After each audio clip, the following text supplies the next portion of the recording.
dia para todos e todas, né? Estamos iniciando mais um seminário teórico clínico do Niná sobre autismo e psicose, que em seu nono ano, né, de realização vem focalizar com a clínica psicanalítica com crianças, colocando em debate o andamento de processo de constituição subjetiva e seus possíveis entraves, em articulação com o desenvolvimento de habilidades e funções durante os tempos de infância.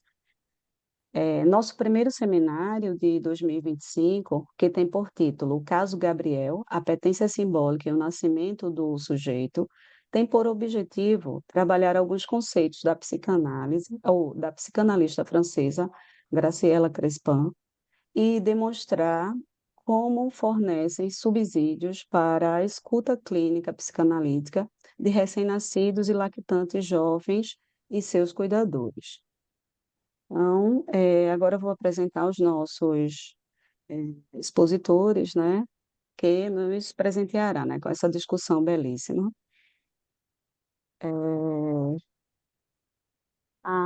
Quem vai iniciar é a Ana Aline Coutinho, né, que é psicóloga, especialista em intervenções clínicas na abordagem psicanalítica pela Unifafiri, professora do curso de pós-graduação Ações Interventivas em Psicologia Clínica pela FACHO, professora do Centro Universitário Francinete, que é a FAFIRE, né, membro do NINA, Núcleos de Estudos Psicanalíticos, membro de Interseção Psicanalítica do Brasil, IPB, e membro do PREO Recife, né, da Associação de Psicanálise, Casa Freud Lacan, e membro do Grupo de Estudos Pesquisa o Bebê e o Campo Pulsional. Tá? A Ana Aline, ela também coordena, juntamente com a Luísa Bradley, o projeto de extensão, o Cirandar, né, da Unifafir. Tá? Nosso outro expositor, que seguirá logo após a fala da Aninha, é o Bruno, né, dos Santos Santana, que é graduado em Medicina pela Universidade de Pernambuco, graduado em Psicologia pela Universidade Católica, residência médica em pediatria pelo Hospital da Restauração e em endocrinologia pediátrica pelo Hospital das Clínicas, né? Especialista em psicologia social e comunitária pela Unifafiri, especialista em ações e intervenções, né, de psicologia pela FACHO, e é mestre em saúde da criança e do adolescente pela UPE, tutor do curso de medicina na Faculdade Pernambucana, né, professor do curso de pós-graduação e ações interventivas em psicologia clínica, né, pela FACH. Ele é membro também do NINA, né, e participa dos grupos de estudo. Tá? Então, agora com vocês, né, Aninha, pode iniciar. A fala é toda sua, amada. Obrigada, Ali. Deixa eu É, continuar. Só Oi? reforçando, né, Aninha, que a gente vai ter as questões ao finalzinho, né, das apresentações de vocês, tá bom?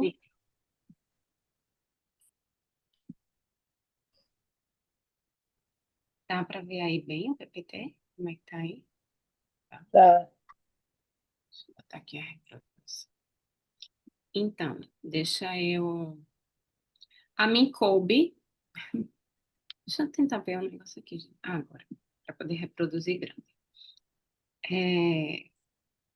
A mim coube trazer o registro do caso. Esse caso, Gabriel, é um caso que Graciela apresenta no livro dela, que se chama Apetência Simbólica do Recém-Nascido, do Estabelecimento do Laço Precoce aos Sinais de Risco de Autismo.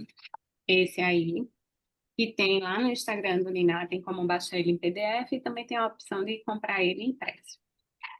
E aí ela traz o caso de Gabriel, que é um caso bem interessante para o que a gente estava pensando, né? Quando a gente foi combinar o que iríamos fazer, o que é que iríamos trabalhar para o seminário, eu e Bruno, dentre algumas ideias, Bruno disse, então vamos seguir por retraimento, né? Eu lembro que Silvia tinha dito assim, apesar da gente já ter feito outros seminários, mas parece que faz tempo, e a gente precisa voltar a esse assunto, né? O retraimento, para a gente pensar, eu acho que a ideia é pensar que nem tudo é autismo, nem todos os movimentos que o bebê pode fazer, que a criança pode fazer, ele precisa ser lido como autismo, né? Graciela tem um termo que eu gosto muito, que ela diz, que ela chama de defesas. A criança constrói defesas, né? E aí as defesas, ela pode ser defesas autísticas, mas elas também podem ser outros tipos de defesa. E aí eu vou trazer um pouquinho do caso Gabriel. Deixa eu tá aqui o PPT, eu estava ganhando pelo livro, mas vamos pelo PPT e a gente vai fazer meio a meio, porque tem umas partezinhas do livro que eu acho essencial a gente dar uma lidinha, tá? O caso Gabriel, a petência simbólica e o nascimento do sujeito. Um estudo de caso sobre o desenvolvimento psíquico de um bebê em situação de acolhimento institucional, ou seja, é um bebê que foi para a casa de acolhimento, o que antigamente a gente chamava de abrigo, e ainda é o termo que ela usa aqui no livro, tá? Abrigo. Demonstrando a importância do investimento afetivo e da contenção física para a construção subjetiva. E aí a gente vai entender contenção física como contorno de corpo, tá? Contexto inicial, gestação conturbada. O último de 4 irmãos, gravidez considerada não viável. Graciela diz que é como se não tivesse tido... Alguém falou? Não, eu escutei cortando. Graciela vai dizer que é como se não tivesse espaço no imaginário da mãe para o nascimento desse bebê. Então, simbolicamente, desculpe, imaginário não, no simbólico da mãe. Então, simbolicamente, esse bebê não existia para essa mãe. Deixa eu tentar só fazer um negócio aqui, gente, que eu tô sem conseguir ver o... pronto, agora consigo ver o PPT todo. Último de 4 irmãos, gravidez considerada não viável no plano simbólico para a mãe. Possibilidade de filho ilegítimo ou adulterino. Ela não diz a história da relação com o pai dessa criança. É algo que falta no contexto do relato. Mas aí também pega, né, a gente hoje nas atividades que ando desenvolvendo ultimamente, a gente tem se deparado com alguns atendimentos de criança em situação de acolhimento, né? Crianças que moram em lares de acolhimento. E, de fato, são relatos que têm grandes espaços faltosos, né? Por mais que a gente entenda que todo mundo, quando vai se relatar a história de cada um, existem buracos, lacunas, elas são crianças que têm um pouco mais, né? Porque faltam pedaços e não tem quem conte essa parte da história. E aí não tem nenhuma identificação em relação ao pai dessa criança, mas ela coloca como um filho ilegítimo ou adulterino. Tentativa de interrupção é porque a mãe escondeu a gravidez, né? Ela diz assim, apesar de ter conseguido passar, deixou passar e o desejo e a gravidez aconteceu, né? E o bebê se manteve, mas ela escondeu a gravidez durante a gestação, né?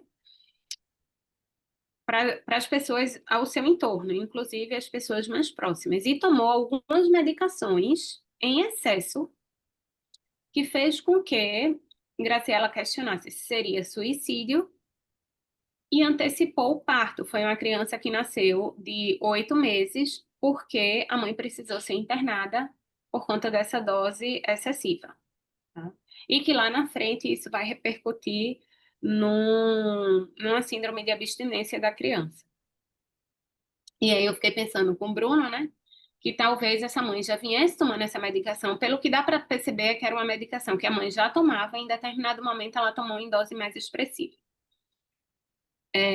Abandono e ambivalência. Gabriel foi entregue para adoção, mas a mãe retornou após 48 horas, trazendo pijama, naninha e informações sobre os medicamentos que ela tinha ingerido, né? Para que o bebê pudesse ser tratado. É interessante que ao passo que ela deixa o neném, com 48 horas ela volta, né? Trazendo coisas muito simbólicas, né? pijama, naninha, informações para ele sobreviver. Aí.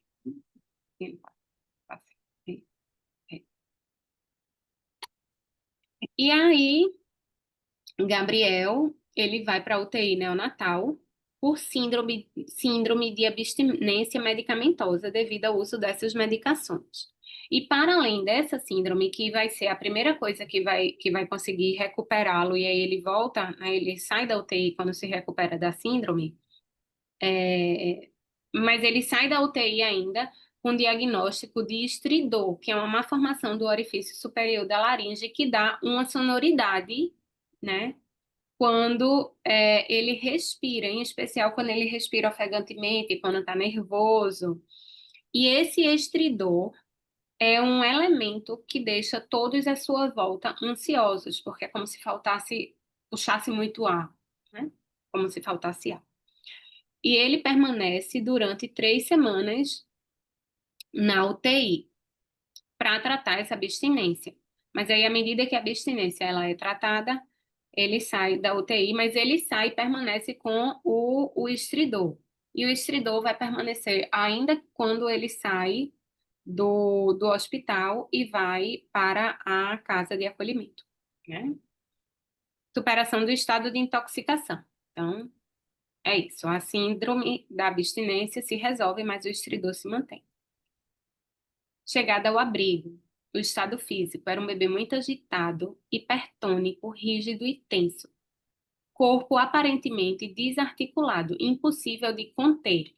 E aí ela vai fazer relatos de que as cuidadoras tentam dar contorno, tentam dar mamadeira, né? Tentam ali dar fazer uma espécie de envelopamento nele, mas parece que nenhum movimento delas consegue de fato acolher. Era como se fosse um bebê muito excessivamente no desamparo, né? E isso expressava muito no corpo. O comportamento, impossibilidade de se deixar carregar num colo, choros inconsoláveis, olhar impossível de fixar. Então ele era um bebê muito inquieto, né? Ele ficava muito agitado e ele não se aninhava no corpo das cuidadoras, que é uma questão que Graciela traz sempre de um dos elementos que vão compor aí, né, que vão se apresentar no campo pulsional, que é o tônus muscular. A alimentação. Aceita o bico na boca. Em uma das vezes que as cuidadoras vão dar tentando acalmar ele, vão dar essa mamadeira, ele aceita o bico na boca, mas não bebe o leite, né? E aí, ele, depois disso, ele para um pouquinho, aceita o bico, mas não bebe o leite, mas logo para de se interessar pelo bico e volta a chorar. É como se não tivesse o que tranquilizasse essa criança, nem o sugar. Nos dias seguintes, Gabriel permanece inacessível aos cuidados. Sua fragmentação não corresponde apenas ao corpo, mas a toda a sua relação com o mundo externo. Tinha uma parte aí, que aí eu conversando ontem com o Bruno, a gente tirou, mas aí eu vou ler no texto, não adiantou a gente tirar, porque eu acho importante. Se Bruno ficou confuso para mim, mas lá na frente a gente terminou entendendo de outra forma, que Graciela diz assim, que esse bebê não apresentava nenhuma estruturação de um dentro fora, nem de uma temporalização que parece se estabelecer. E a gente ficou pensando, no que é dentro e fora, porque era um bebê muito pequenininho, um bebê de poucos meses, então, ele ainda não tem aquela noção do dentro e fora, né? Do botar a mãozinha para dentro e entender que pode engolir coisas do fora, do seu próprio corpo, porque ele ainda não tem essa dimensão de corpo. Mas aí depois a gente ficou pensando que esse dentro e fora e esse tempo seria dentro e fora da gestação, da barriga, do ventre. E esse tempo seria o tempo de nascer, o tempo da maturação, né? De estar pronto para isso. Bom, e aí ele chega num abrigo. E no abrigo, nos primeiros 15 dias, é que ele faz o primeiro encontro, a primeira sessão com Graciela, tá? No momento em que ele faz essa primeira sessão com Graciela, ele está de idade cronológica de 5 semanas, de idade corrigida de 1 semana e a 15 dias recolhido na casa. É isso? ele tem breves momentos de descontração que seguram um pouquinho o choro, mas é muito breve. Então, logo isso se cessa e ele torna a chorar, tá? Inconsolavelmente, e fica agitado, porém um pouco menos agitado do que ficava antes. Mas ainda assim continua sendo muito difícil acalmá-lo, tranquilizá-lo, né? Porque você consola, tem esses espaços de descontração, mas é como se não tivesse permanência. Você consola, mas não é durável esse consolo, né? Logo, ele volta a se incomodar. A presença do outro não parece se escrever para Gabriel e o contato continua impossível de ser estabelecido. Ele tem um evitamento relacional massivo, né? Então, palavras, olhar e cuidados não proporcionam um consolo que se mantenham, né? A presença do outro parece não se escrever no campo dele. Ele evita a relação, e isso é muito expressivo, e fica impossível de estabelecer contato com ele, apesar das cuidadoras serem muito carinhosas e dedicadas e tentarem, mas parece que elas isso não é suficiente para fazer efeito sobre ele.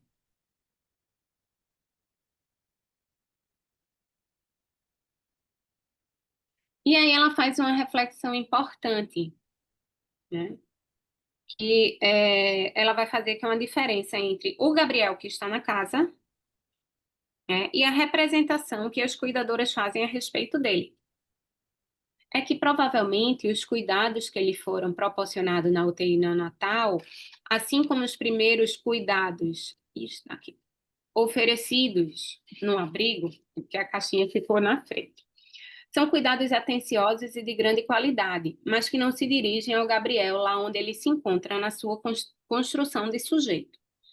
Então, as cuidadoras estão aí pensando no Gabriel que já está fora, né? Um Gabriel que já é diferente do outro. E Graciela diz que esse Gabriel que está aí é como se ele não tivesse ainda nascido. É um Gabriel dentro do ventre ainda, tá? E aí, a partir desse primeiro encontro, se tem uma reunião com as cuidadoras diurnas e noturnas, chefe do serviço, psicóloga, diretora e terapeuta, né? E inclusive Graciela, a partir desse primeiro encontro que é feito, porque nessa reunião que elas fazem de equipe, passam a pensar sobre o fantasma do corpo fragmentado e o continente, né? Como é isso do dentro e do fora e onde é que Gabriel está, né, do ponto de vista da constituição subjetiva. O trabalho sobre representações, eles discutem sobre o fantasma do corpo fragmentado e a necessidade de continente externo estável. A reflexão sobre a mãe, que aí é bem legal, porque o que é que acontece? Graciela bota as cuidadoras para falarem a respeito da mãe de Gabriel. Por quê? Sendo uma mãe que tentou abortar o seu bebê, por parte das cuidadoras, estava ali posto os preconceitos de uma mãe que tentou abortar o seu bebê e, por alguma medida, querido desaparecer com ele, né? E aí Graciela diz assim: deixamos-nos impregnar pela questão da morte, que ainda está muito presente na história de Gabriel. Ou seja, né? Gabriel não existia ainda, né? Não estava vivo. E o estridor, a partir disso, o estridor de Gabriel, que era muito barulhento, que era o que causava muita angústia, né? Ficava todo mundo angustiado, ansioso, porque por conta daquele sonzinho ao respirar, ele torna-se mais discreto a partir dessa conversa, dessa reunião, disso que faz com que o significante circule, faz com que possa haver um deslizamento. E aí me lembra muito um recurso usado no lugar de vida, que eu acho que o termo é discussão, estudo do caso, né? Quando se junta todos de uma equipe para poder falar sobre uma criança que é atendida E aí todos, em uma escola, por exemplo, significa não só os professores, mas o porteiro, a merendeira, todos que estão em contato com aquela criança. Porque à medida que a gente vai falando, a gente vai podendo dar espaço para o deslizamento dos significantes, né? Mas, ainda com o estridor mais discreto, na hora que ele coloca no berço para ir dormir, ele fica maior, o som fica mais alto. E aí, mais angustiante, né? E aí, logo ela diz aqui o termo, ele se desorganiza, ele se agita novamente, certo? Reflexões sobre a mãe, tentativa de representar seu sofrimento, evitando julgamentos. Foi isso que a gente falou. Aí, calma, deixa eu passar. Aqui. Primeiros sinais de evolução. E aí é uma coisa bem legal que ela vai trazer, porque ela vai dizer que após essas intervenções, algo muda no comportamento de Gabriel. Gabriel passa a apresentar dois comportamentos significativos, que é o agarramento pelo olhar e pela sucção, né? Então, a gente consegue localizar aí pelo menos duas pulsões, né? A escópica e a oral. Após evitamento inicial, agarramento pelo olhar. Após o evitamento inicial, Gabriel não larga mais o adulto ao alcance do seu olhar, numa tentativa de continuar, numa tentativa contínua de retê-lo próximo. E aí fica parecendo, né, no primeiro momento, fica parecendo que, então deu uma reviravolta e ele passa a olhar aquele olhar que a gente espera do terceiro tempo do circuito. Não, né, ela diz que é uma fixação. Ela diz que é diferente. Ainda não é aquele olhar que a gente entende que está no campo de uma constituição saudável. Porém, é um passo para esse olhar que a gente espera, né? E o agarramento pela sucção. Gabriel prefere sugar o dedo da cuidadora ao leite da mamadeira, mesmo quando está com fome. E aí, Graciela vai dizer que essa fome simbólica está começando a ficar relacionada com a fome fisiológica em Gabriel. Então, isso já vai nos apontar, né, para uma evolução do caso, né, dentro daquilo que a gente espera no campo das operações psíquicas, né? Então, vai ter um segundo encontro com Gabriel, quando ele tem 7 semanas de idade corrigida. E aí ela vai dizer assim, embora esses dois agarramentos constituam os primeiros rastros da relação ao outro nascente para Gabriel, eles não parecem ser suficientes para constituir a permanência de uma relação segura e tranquilizadora. Ele continua agitado e inconsolável, alimentando-se pouco e mal. Ou seja, são sinais de que ele já está tornando aí no que, se a gente pensar no campo do desenvolvimento, naquilo que se espera, mas ainda não é suficiente. E aí, nessa segunda sessão, com Graciela, ela começa a observar, durante um tempo, Gabriel com a cuidadora. E ela percebe que o corpo se desorganiza e não consegue se juntar, ainda que a cuidadora tente alinhar, tente dar contorno, tente envelopar com um abraço, com o próprio corpo dela, né? E aí Graciela faz uma fala. Deixa eu ver se tem. Isso. E aí Graciela faz uma fala para Gabriel, que é super importante. Eu acho, Gabriel, que você está pensando na sua mamãe, que achava que você não podia viver. E que é preciso que nós lhe carreguemos no colo até você sentir que pode viver. Que nós desejamos que você viva e que você esteja pronto para vir nos encontrar.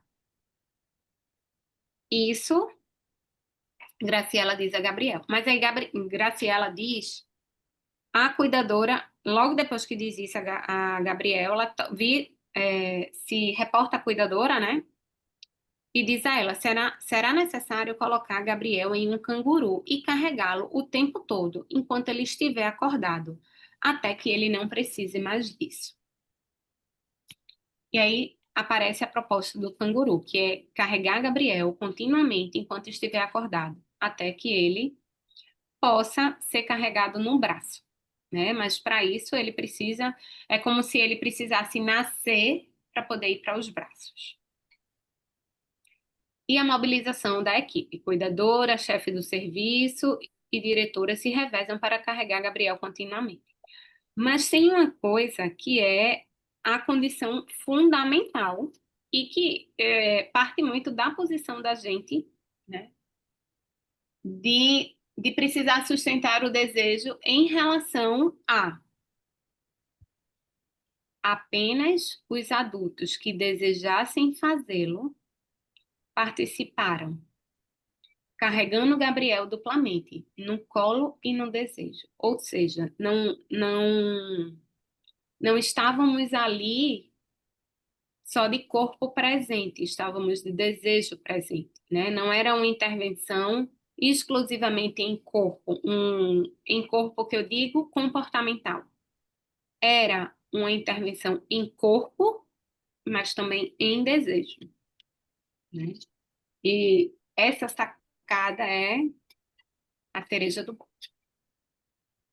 Deixa eu botar a lâmina aqui. E voltei. Foi. Então, né? Bom, no primeiro momento, Gabriel era carregado de costa para as cuidadoras. Por quê? Carregar Gabriel de frente era colocá-lo diante do olhar, suscetível ao olhar do outro. E isso para ele entrava de uma via violenta. Então, Gabriel era levado de costa, né, no canguru, de frente para o mundo e de costa para quem o carregava. Até que ele começou a fazer o movimento de se virar para convocar o olhar do outro. E na medida que isso foi acontecendo, é que foi migrando esse carregar de costa para o carregar de frente. Então, vamos ver aqui.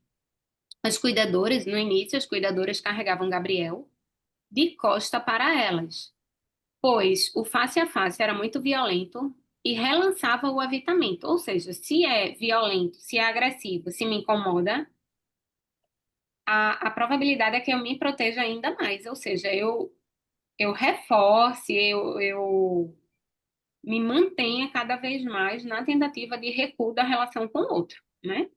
A gente vê muito isso é, nas clínicas que forçam as crianças que têm algum tipo de dificuldade na relação em você tem que baixar, olhar para a criança, vira o rosto da criança e, né, insiste para que a criança olhe para você para se comunicar com ela quando aquele olhar ele é ofensivo, ele é agressivo, ele, né, ele não favorece. É melhor que fale com a criança de costa e quando ela desejar assim, ela possa virar para você, né? Nos dias seguintes, Gabriel começa a dar sinais de querer se livrar ou se virar. Olha eu se livrar. Não, ele tentava se livrar antes. Se virar numa busca ativa do olhar do adulto.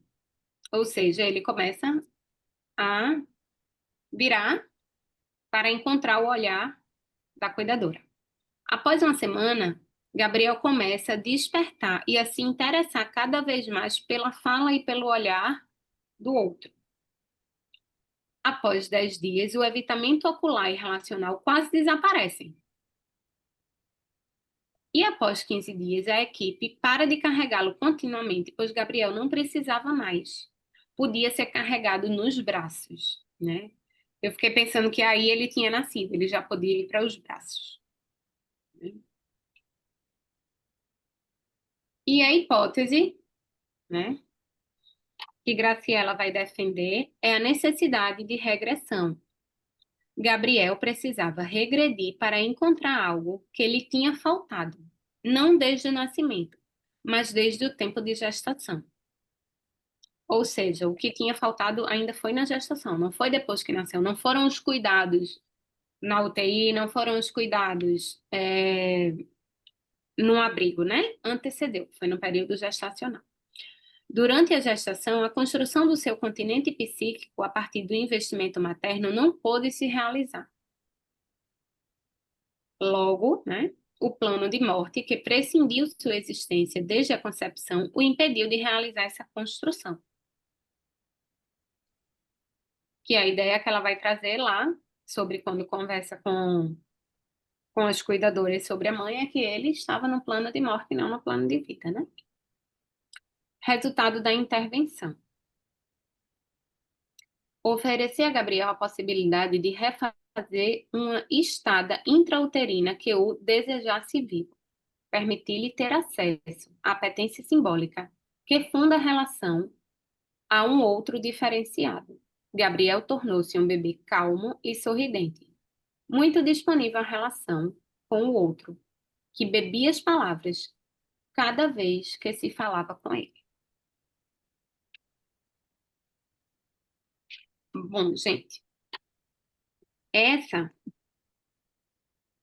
essa é a história de Gabriel, que é uma história trabalhada por Graciela. E aí, lendo e estudando, né, esse caso,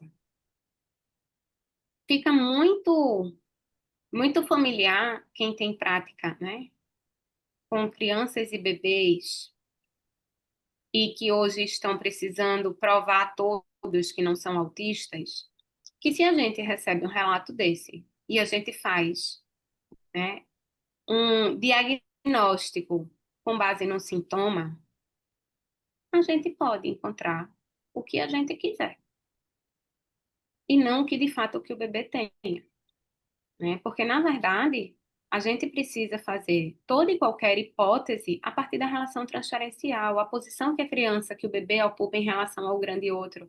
E se a gente for já pela via do autismo, a gente vai encontrar muita coisa, né? Quando a gente estava, né, na formação, na capacitação do PREO, em um determinado momento, eu não lembro de quem foi o relato, realmente não lembro, mas assim, de que uma criança estava apresentando dificuldades e foi aplicado nela o MChat. Mas MChat é um instrumento para autismo.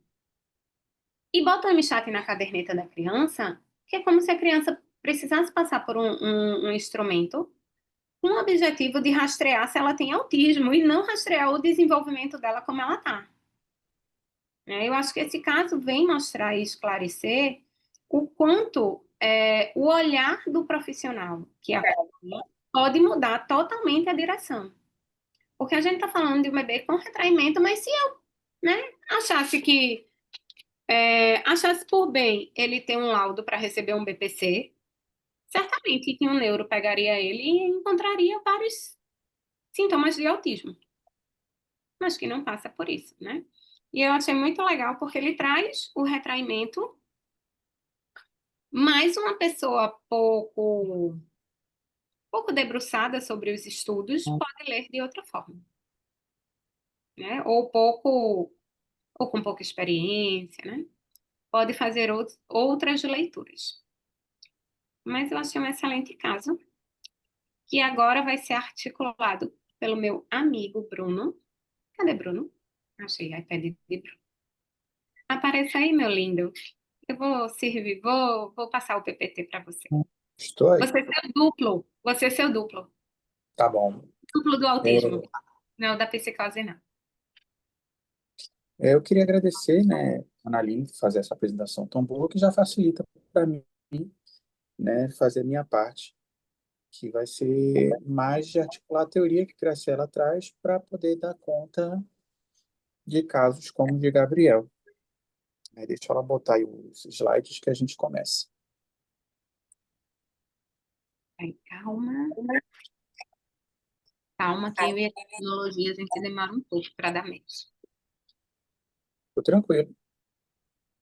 Amém. Aí, É esse? Não, né, Bruno? Esse é o meu. Calma, gente. esse mesmo. Vai Esse mesmo. Esse mesmo, certo. Cadê que eu não tô vendo ele para poder passar? Agora achei. Tá carregando. Traduzir.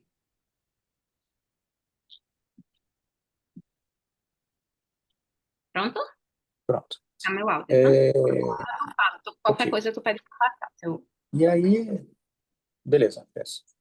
A gente vai falar um pouquinho sobre essa questão da apetência simbólica do recém-nascido, né, que é um conceito, né, desenvolvido pela Graciela Crespin, e que ela tenta fazer essa ligação entre o estabelecimento de um laço precoce e os sinais de risco de autismo, né?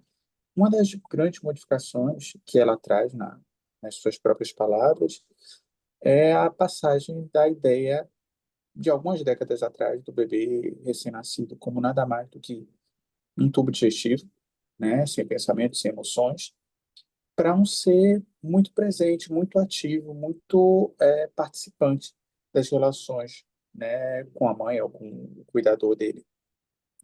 Então, passa o próximo, por favor. Que ela tenta traçar meio que um histórico dessa concepção de bebê que ela mesma identificou, né? Então, ela diz que havia uma visão tradicional em que o recém-nascido era concebido como um simples tubo digestivo, sem pensamentos, sem emoções, até que surgisse a fala, né? E aí isso duraria pelo menos o primeiro ano de vida, quase todo, né?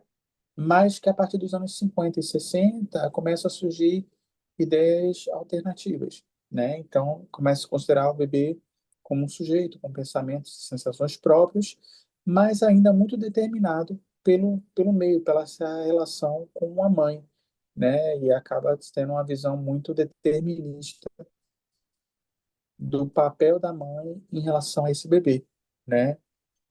Entretanto, a partir dos anos 70, 80, começa a haver de várias pesquisas falando sobre esse movimento circular, interações precoces, e que mostra esse nascido muito presente desde o início e com competências para entrar nessa relação, para participar dela, e não ser só um receptor daquilo que vem do adulto, né?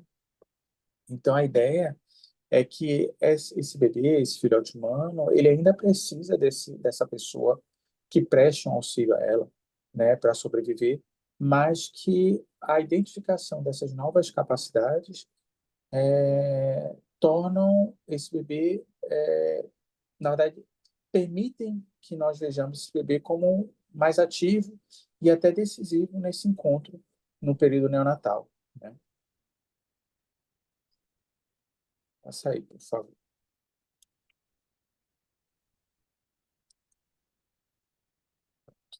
Então, eu acho que uma grande modificação na visão da Graciela Crespin é que ela não considera o encontro do bebê da linguagem após o nascimento.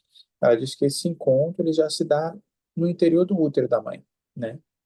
Então, por que que ela propõe isso? Ela diz que nas últimas décadas a gente descobriu que o feto ele consegue escutar no útero e é sensível à fala e ao som da voz, né? Então, esse encontro inaugural com o outro, né, com essa outra pessoa, não se situa no momento do nascimento, mas já na vida intrauterina já há esse encontro, né? E que no nascimento esse bebê carrega esses rastros minésicos, esses rastros de memória, né, as marcas deixadas por um devaneio materno durante a gestação. E esses rastros, eles constituem as inscrições da linguagem no bebê, né? Essas inscrições, elas tornariam esse bebê acessível à fala. Então, é basicamente isso que ela entende como essa apetência simbólica, como essa predisposição do bebê para simbolizar, para se relacionar, né? Esses rastros correspondem a essa entrada na linguagem. Então, a entrada originária, né, a entrada ainda no período pré-natal, se revela fundamental no desenvolvimento normal da criança. E aí, Graciela, nesse último livro dela, fala várias vezes de desenvolvimento normal, a gente pode entender como desenvolvimento típico, né? E essa falta dessa entrada originária pode estar envolvida no risco de autismo. Seria uma das hipóteses que ela levanta.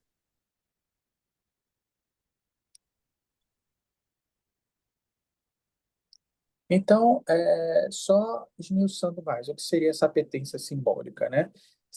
é uma relação com a linguagem, né, já inscrita no recém-nascido, de forma que o torna apetente, né, que torna desejoso, que o torna com fome dessa relação simbólica ao outro, independentemente da satisfação de suas necessidades primordiais, né? Então, ela retoma aquela ideia do Freud, de um apoio, né, de que a pulsão se apoia na satisfação de uma necessidade, mas mais do que isso, ela coloca também que a relação simbólica também está apoiada nessa satisfação, necessidade, como a gente vai ver, acredito, no próximo slide.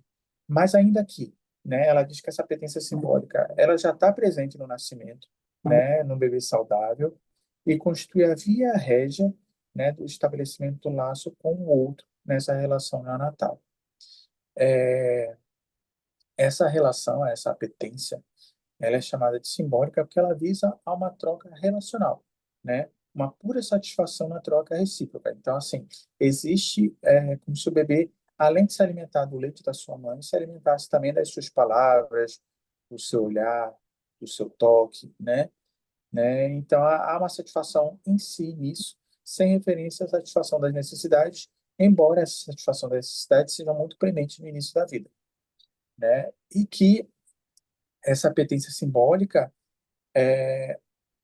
além de guiar o bebê, né, nesse encontro com o outro, ela também pode desviar o bebê desse encontro, né, em decorrência de condições particularmente difíceis. Então, por exemplo, se a mãe estiver passando por um período depressivo, né, ou se o bebê tiver alguma dificuldade, né, esse encontro pode não acontecer da forma como seria esperado. Então, o que que ela coloca? Pode passar o próximo.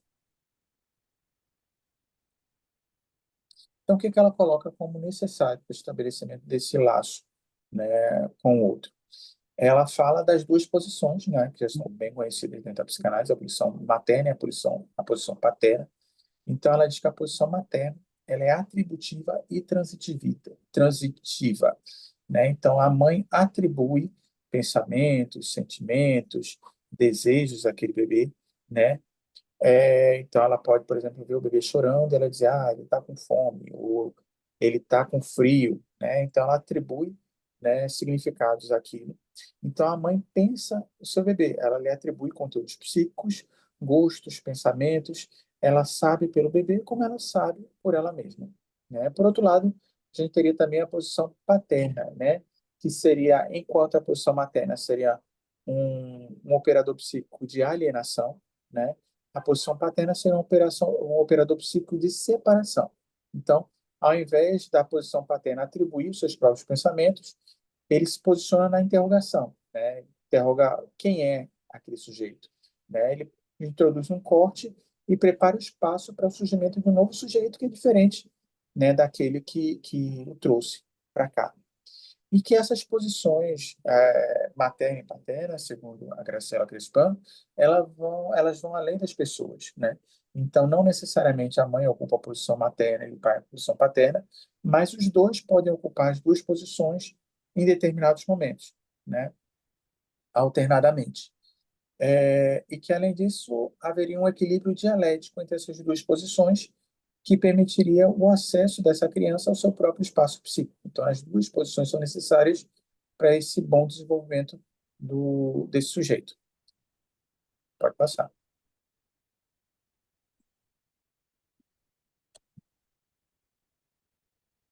Então, a Graciela identifica sinais de desenvolvimento e sofrimento. Os sinais de desenvolvimento, ela considera que são sinais positivos, né? Então, ela diz, se as duas posições, materna e paterna, estão presentes e equilibradas nas trocas, aparecem os sinais positivos de desenvolvimento, que atestam que os processos psíquicos subjacentes estão funcionando como previsto. Então, aquela questão, por exemplo, a criança que consegue olhar nos olhos da mãe, né, que consegue solicitar ela quando ele precisa de alguma coisa, né? Então são sinais que ela considera positivos. Por outro lado, né, ela também identifica sinais de sofrimento precoce, que ela divide em duas séries. Ela diz que existe uma série barulhenta e uma série silenciosa, né? Então os sinais de sofrimento aparecem quando há um desequilíbrio, né, ou uma falha nessas duas posições, E ela, inicialmente, pelo menos nesses bebês, nessas crianças, primeiros anos de vida, ela associa muito a problemas relacionados com uma falha da função materna. Então, a série barulhenta, ela resultaria de um excesso da posição atributiva, que esmaga o espaço do bebê. Por exemplo, ela dá um exemplo no livro de que, de repente, uma criança está toda agasalhada e ela está suando, só que a mãe é muito friorenta e ela atribui a ele que ele também deve sentir frio, mesmo ele demonstrando que não está com complicação, né?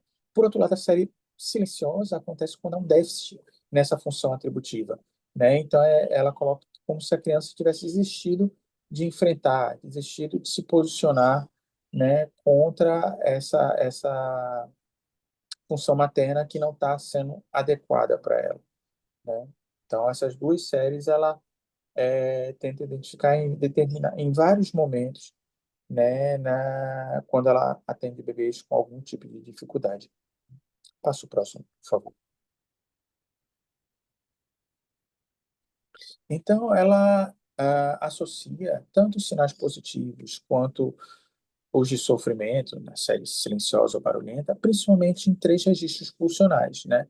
Na oralidade, na especularidade e na invocação. Então, o primeiro registro seria da oralidade, né? Ela diz que existe uma metáfora de amor na troca alimentar, né? Quando o bebê pega o seio, não é o leite que ele bebe, e sim a sua mãe que ele ama.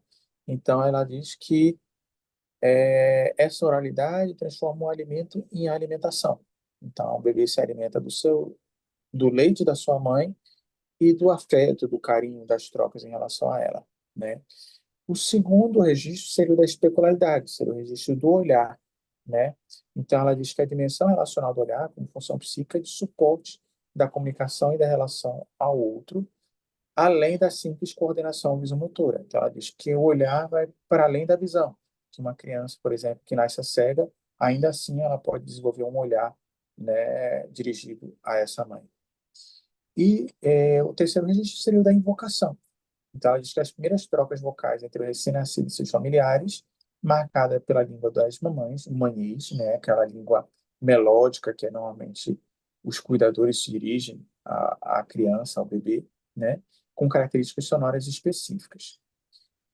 No primeiro livro dela, A Clínica Precoce, além desses três registros, ela também ressalta a dimensão do sono, né, e a dimensão do tônus ou da motricidade, que ela diz que também são aspectos muito importantes a serem observados, né, em todo aquele que cuida de bebê, né, e ela, no último livro da Potência Simbólica, ela faz a ressalva de que ela não inclui o registro da analidade, né, da questão do controle ou da liberação das fezes, porque é uma questão que vai se tornar mais premente ou mais evidente a partir do segundo ano de vida.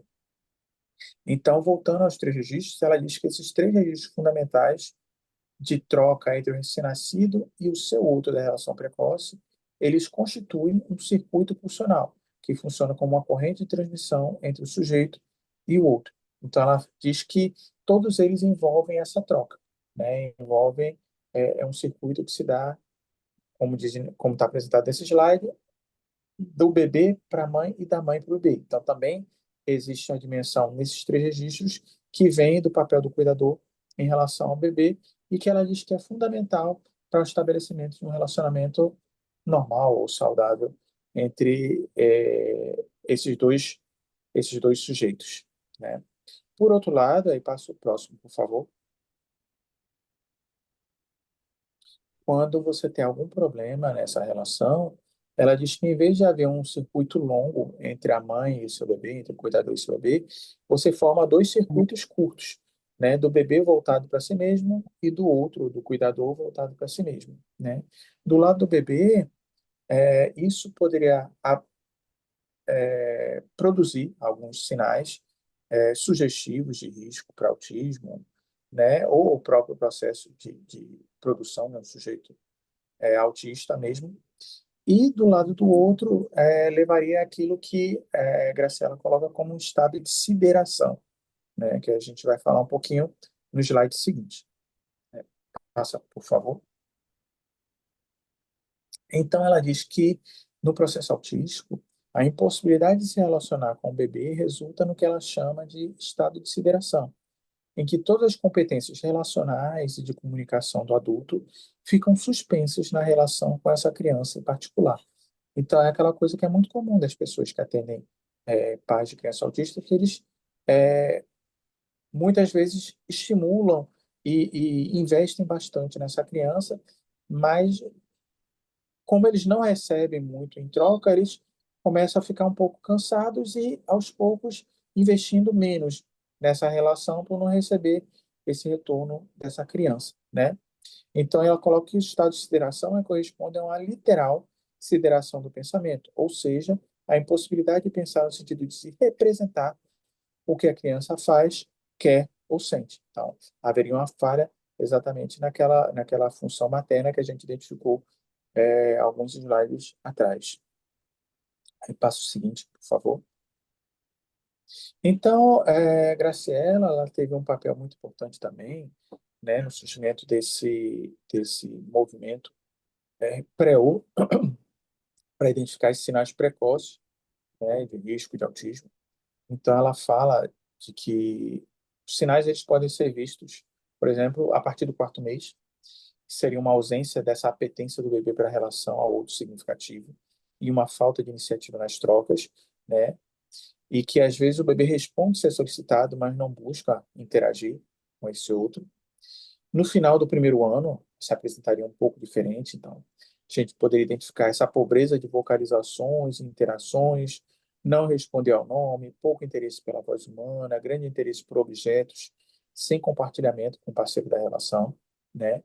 E que ela ainda enfatiza a importância dessa intervenção precoce, né? Então, ela fala que os tratamentos propostos desde a identificação do risco e sem esperar uma confirmação do diagnóstico consiste em um verdadeiro relance das interações, mobilizando equipes pluridisciplinares, né?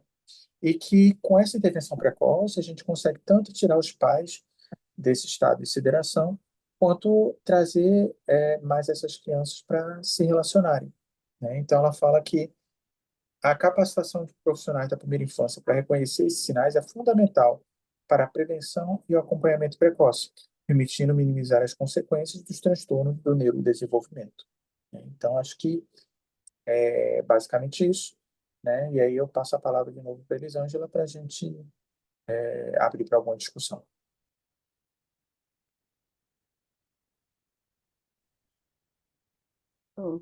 E obrigada, Analine, obrigada, Bruno, né, por essa apresentação, né, maravilhosa. É, agora a gente já pode, né, abrir para as perguntas, né, poder fazer algum comentário. A palavra para vocês agora. Né, quem gostaria de falar?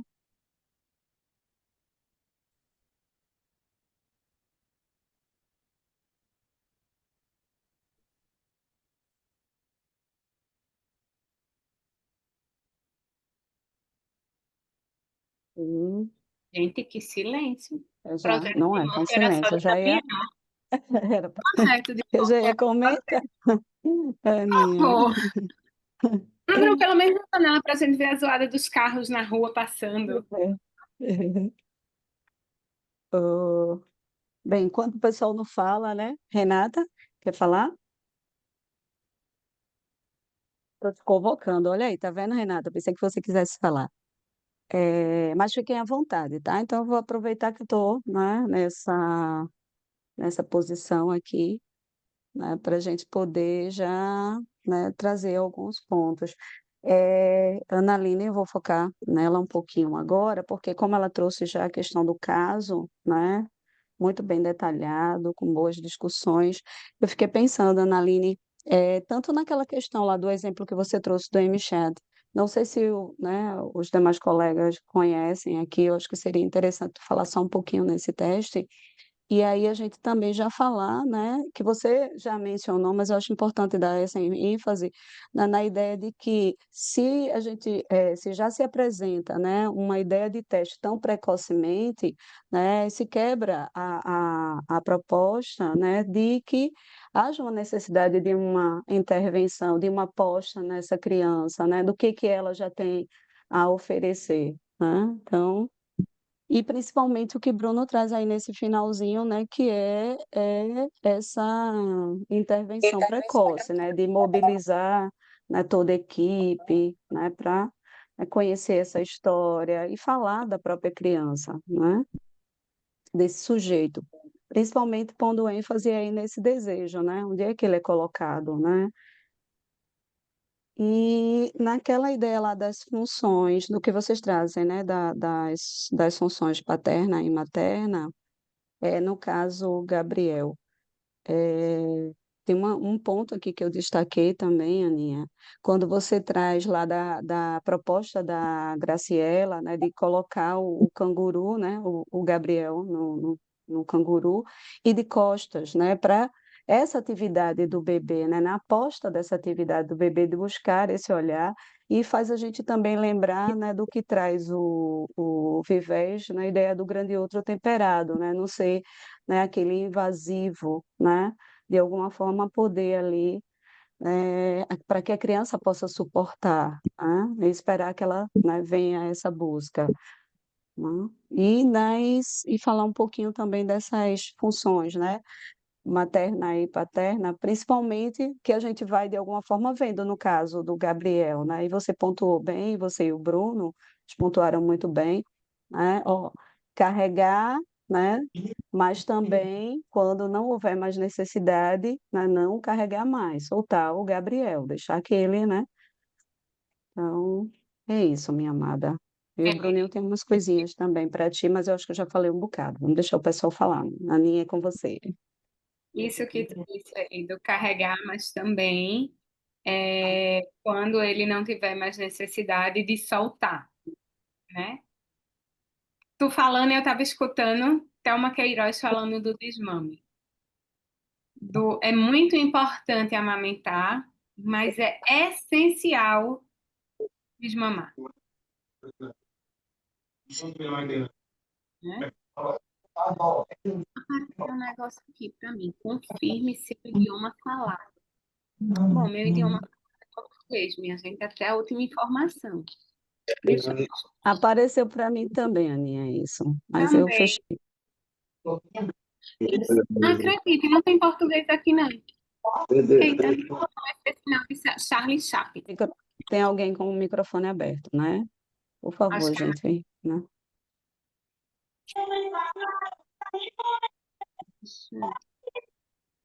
Peraí, gente, deixa eu tentar. Eu acho que tá comigo para eu tentar mutar o de Mariana, é isso? Deixa eu ver se eu consigo. Isso, está contigo, Aninha. Pronto, ativei. Então, deixa eu voltar aqui. A história de Thelma Queiroz, que eu dizia, é muito importante, né? A gente tem uma cultura de supervalorizar a amamentação, e eu não estou dizendo que não é importante, mas a gente supervaloriza e a gente não valoriza também na mesma proporção que deveria ser o desmame, que é essencial. Tem tempo, né? Tem limite, porque isso é função paterna. É dizer, ó, não dá, é até aqui. E isso é uma questão, cada vez mais, eu acho que quem faz escuta de bebês, cada vez mais isso está sendo absurdamente empurrado para. Primeiro que para o bebê, para que o bebê possa fazer a escolha do desmame, que não é uma decisão do bebê, né? Isso está sendo cada vez mais presente e temos que respeitar o tempo dele. Eu fico pensando assim, né? E me desimplicar desse processo. Mas aí, quando você falou isso, me veio a questão do desmame, que deixar andar, parar de pegar no colo, é desmamar, né? Não deixa de ser. E aí, tu falou sobre o MChat. O MChat é um protocolo de rastreio para autismo. Então, Ele é um protocolo que ele não vai me dizer como a criança está do ponto de vista geral. Aquilo que a gente antigamente escutava, que era avaliação global de desenvolvimento, né? Antigamente usava-se muito esse termo. Mas ele não vai me falar sobre a criança, sobre as operações psíquicas que a criança está vivendo no momento, as operações psíquicas que ela já conseguiu avançar. Não vai me dizer em que momento a criança está ali às voltas, meio enodada, não está conseguindo, né? Muitas saídas, né? Está meio enrolada ali naquela operação psíquica. Ela vai me dizer se a criança tem ou não, né? Acho que chama Bruno pode me ajudar, que é pediatra. Autoíndice, é?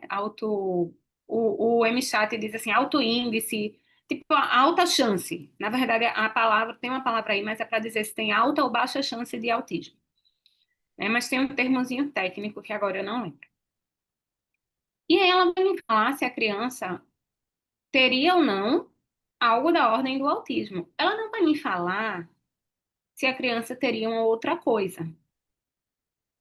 Porém, a caderneta da criança está lá, o MChat.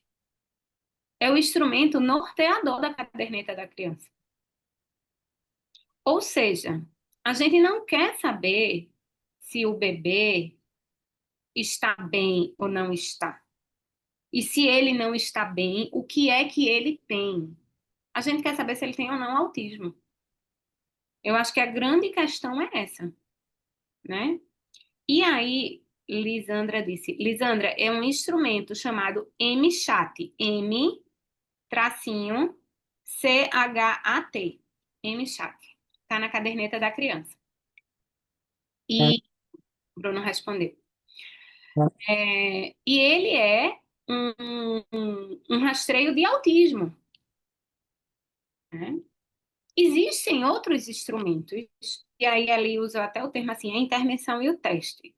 Eu sou simpática, se é para ser simpática a alguma coisa, eu sou mais simpática a instrumento do que a teste, né? Instrumento, eu acho que ajuda a gente no sentido de nortear. Tem um instrumento que eu gosto muito, né, que eu defendo muito, que é o IRD. Por quê? Eu não preciso dizer se a criança tem isso ou se a criança tem aquilo. Mas ele ajuda, quando eu acompanho a criança, a me localizar do ponto de vista das operações psíquicas, né?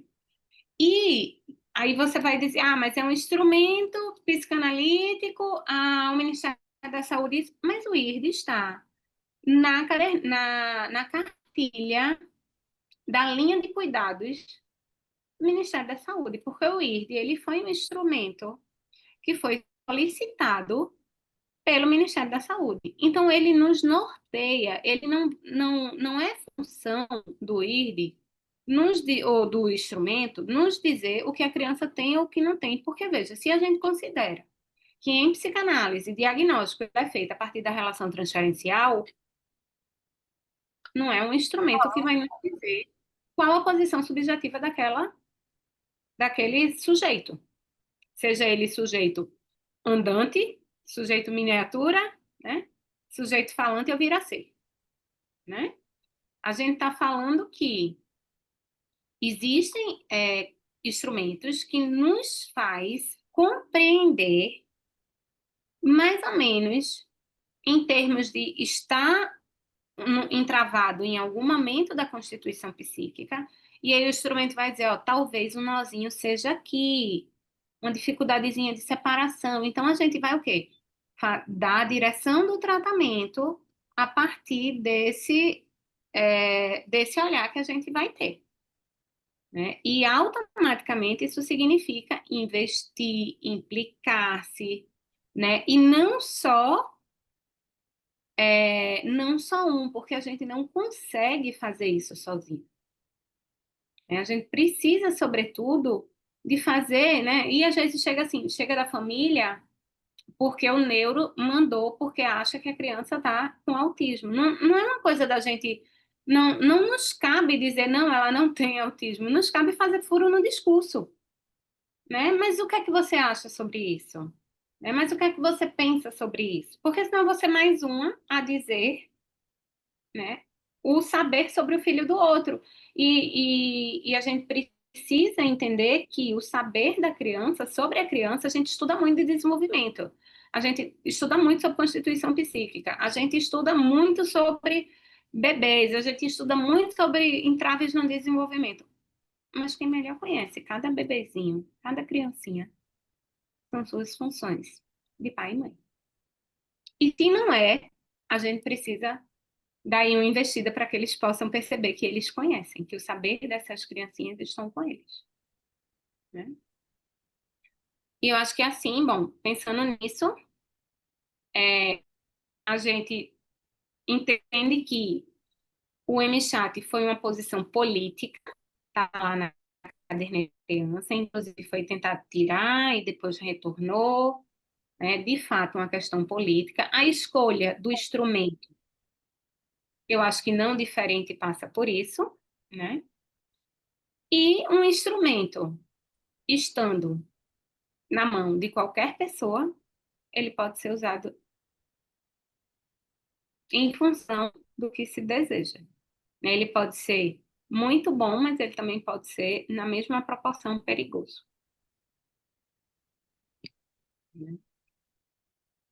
Acho que é isso, Ale. Não sei se tem mais.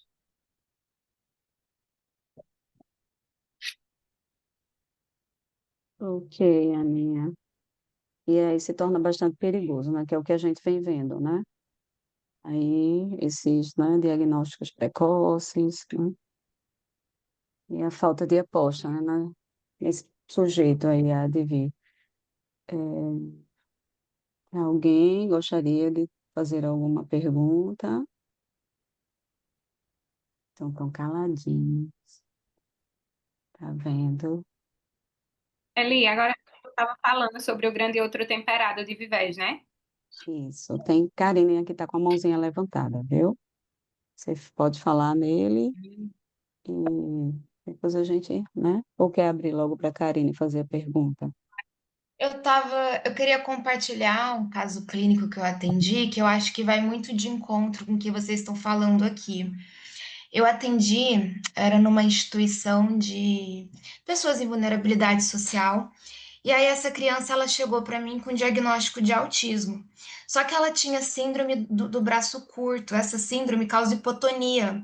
Então ela tem um desenvolvimento mais lento, ela não consegue, por exemplo, correr igual as outras crianças, brincar igual as outras crianças. Tudo dela é mais lento. Então a mãe falou assim: ele é super querido na escola, os outros amiguinhos gostam dele, ele chega lá, ele é abraçado por todo mundo, as professoras gostam, ele conversa, ele é dócil, mas ele é uma criança autista. E aí depois ela falou para mim sobre essa síndrome do braço curto, que ele nasceu, então ele ficou muito tempo na UTI neonatal, o desenvolvimento dele foi sempre mais devagar, ele andou mais tarde, falou mais tarde. E ele tem esse diagnóstico, ele já chegou para mim com o diagnóstico, e aí a mãe falou assim: mas ele tem esse diagnóstico porque ele fica sempre no cantinho dele. Ele chega uma hora que tá brincando, ele para e vai pro canto. E aí eu comecei a acender esse alerta. Se essa criança ela tem a hipotonia, ela não vai conseguir se movimentar igual as outras crianças. Ela vai cansar mais rápido. Então, aí depois eu vi essa criança na brinquedoteca. Ela é mais lenta, mas assim, ela cansa, ela vai pro cantinho dela porque não porque ela quer ir pro cantinho, mas porque o corpo dela não sustenta a brincadeira que as outras crianças fazem. Então ela precisa descansar, né? Aí eu acendi esse alerta para a mãe, aí a mãe falou: "Nossa, é verdade, né?". Então assim, como tem diagnóstico errado, né? Como estão dando diagnósticos de crianças autistas sem muita pesquisa, sem muita observação, às vezes uma coisa tão simples, né? Tem também o uso de telas. Gente, o uso de telas tá. As crianças não conseguem conviver em sociedade com os outros amiguinhos, ficam muito ansiosas, muito agitadas, e também já vai falar que é diagnóstico, então a gente tem que tomar muito cuidado. tem que ir literalmente eliminando hipóteses dentro da clínica da psicologia para não falar, olha, mãe, vamos tentar tirar um pouquinho de tela, vamos tentar levar essa criança mais no parquinho, vamos tentar interagir mais com ela, né? Antes de sair por aí fechando esses diagnósticos.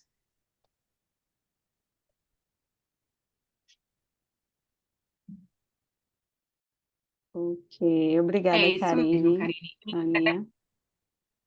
Interessante é porque quando a gente trabalha com a clínica de vulnerabilidade social, tem tantas outras coisas que passam, né? Tantas outras que passam, e a gente vê criança e eu não digo só autismo, não. Por exemplo, crianças extremamente agitadas e que têm diagnóstico de TOD, mas são crianças que passam fome. Elas ficam agitadas porque estão com fome, porque 4 horas da tarde elas não comeram, né?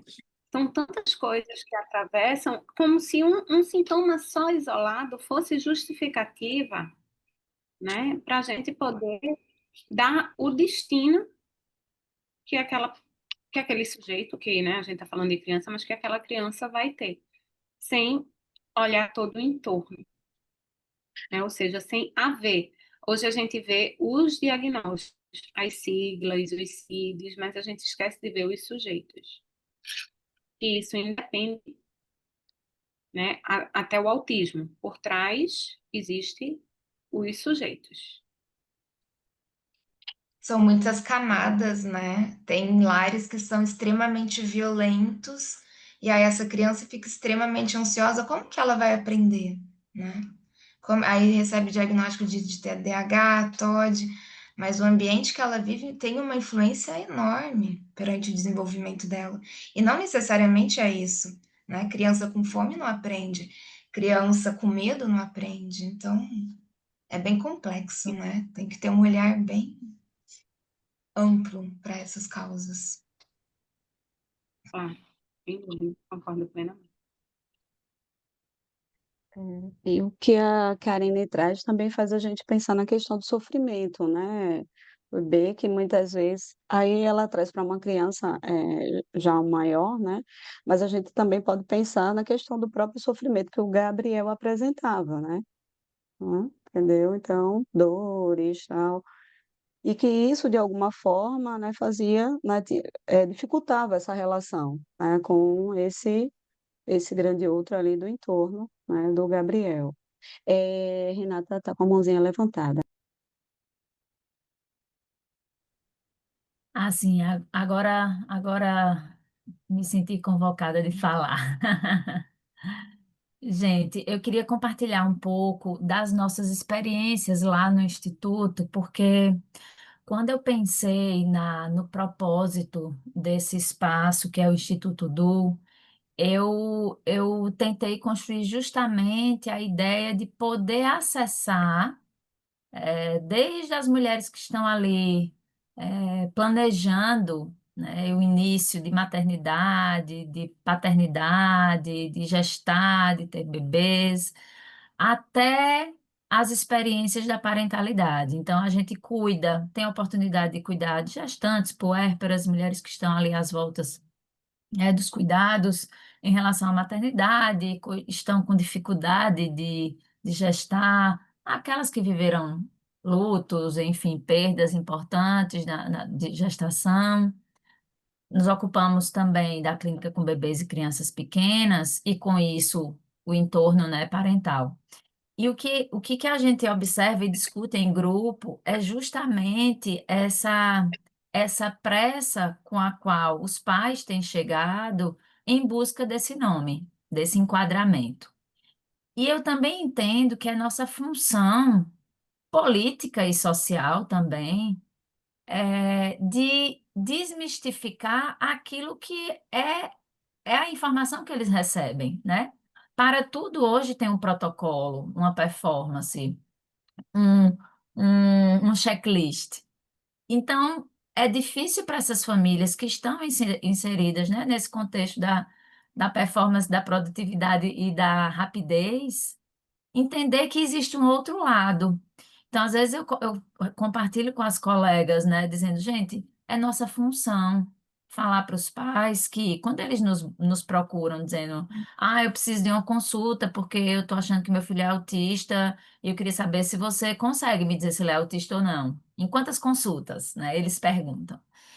E eu entendo sempre que o nosso caminho talvez seja justamente o contrário, de conseguir receber essas famílias para daí a gente começar a desconstruir esse saber que a pediatria apresenta, que a obstetrícia apresenta, que a educação apresenta, a saúde como um todo apresenta.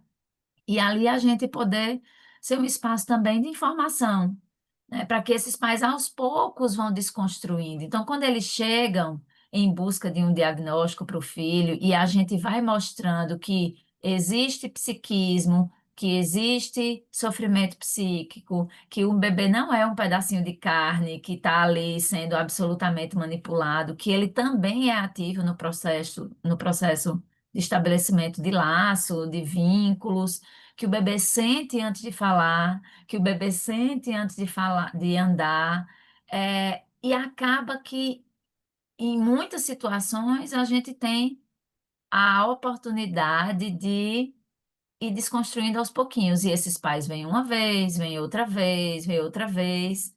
E aquela fantasia de, no primeiro encontro, encontrar um nome para aquilo que o filho apresenta, vai sendo dizimada pelo vínculo com o próprio profissional, né, que vai sendo estabelecida aquela transferência, pela informação que ele recebe de que a vida humana não é somente isso, né, aquilo que eles achavam anteriormente, e a gente acaba tendo a oportunidade de cuidar e escutar essa família sem pressa, né? Então, era muito mais para compartilhar do que eu vejo hoje, como é necessário a gente se posicionar, fazendo frente contra esse aceleramento, né, da vida, dos diagnósticos e, portanto, do entendimento sobre a vida humana, né?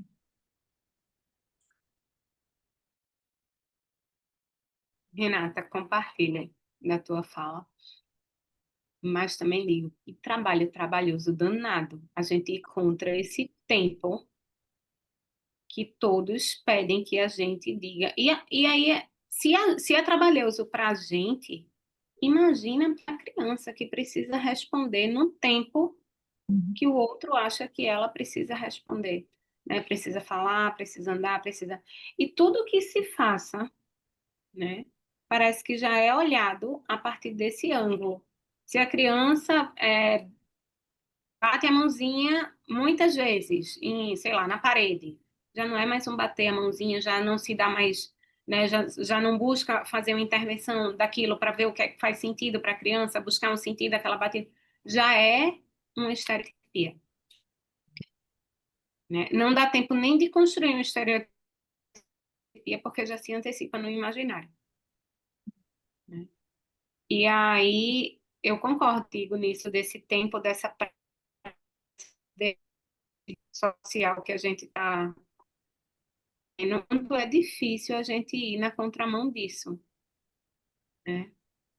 Eu costumo dizer que é muito mais fácil quando a criança chega primeiro para a gente, para depois ir para o neuro, porque aí a relação Uhum, transferencial é estabelecida, a gente consegue ir trabalhando bem, fazendo ali, né, sendo o guardião da transferência. uhum, uhum.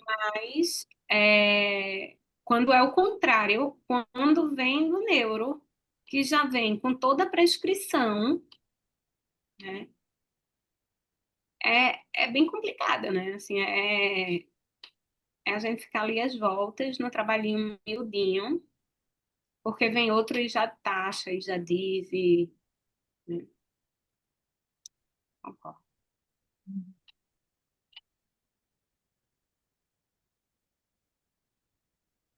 Eli?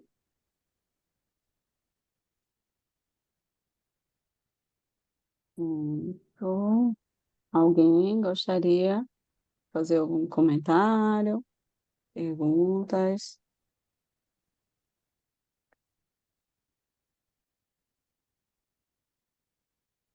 Aninha. Acho que vocês trouxeram tudo tão explicadinho, né? Tão bonitinho. Posso falar? Mariel, É, sim. pode sim, Mariel, fica à vontade.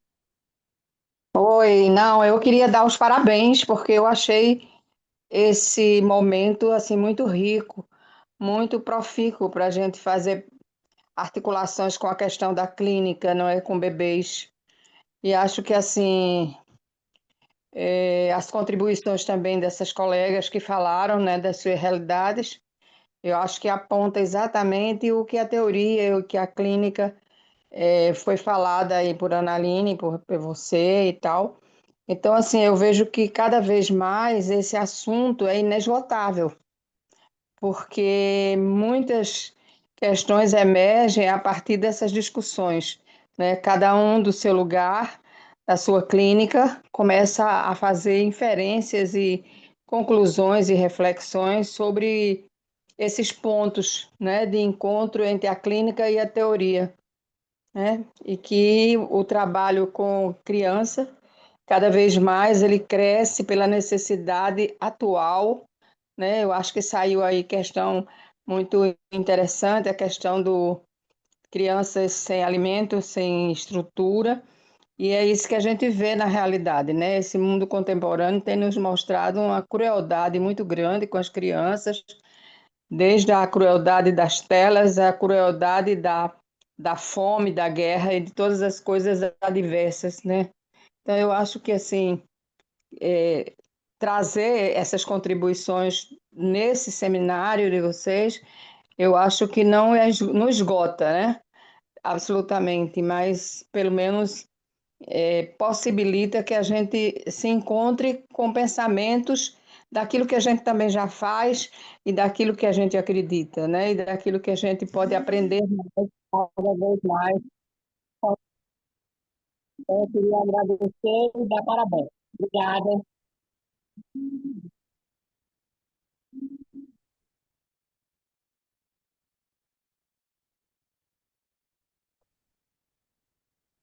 E, Mariel, você finalizou, porque para mim ficou mudo, gente. Não sei se para Finalizou. vocês. Finalizou. Finalizou, agradeceu, a gente que agradece. Sara quer falar. Queria solicitar se vocês podem desenvolver um pouquinho mais esse diagnóstico em transferência, que acho que vocês falaram coisas bem importantes, talvez falar um pouco mais sobre isso, assim, né? Do diagnóstico em psicanálise.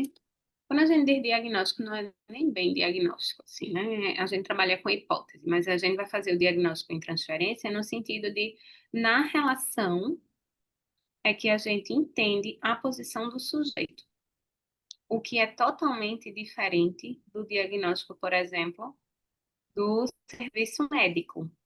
E aí, não sei se falo certo, o Bruno pode me corrigir, mas são por sintomas, né? Você vai elencando os sintomas que se tem para poder identificar o quadro que se apresenta, né? Em psicanálise, como a gente pensa no diagnóstico estrutural, a gente identifica pela relação transferencial.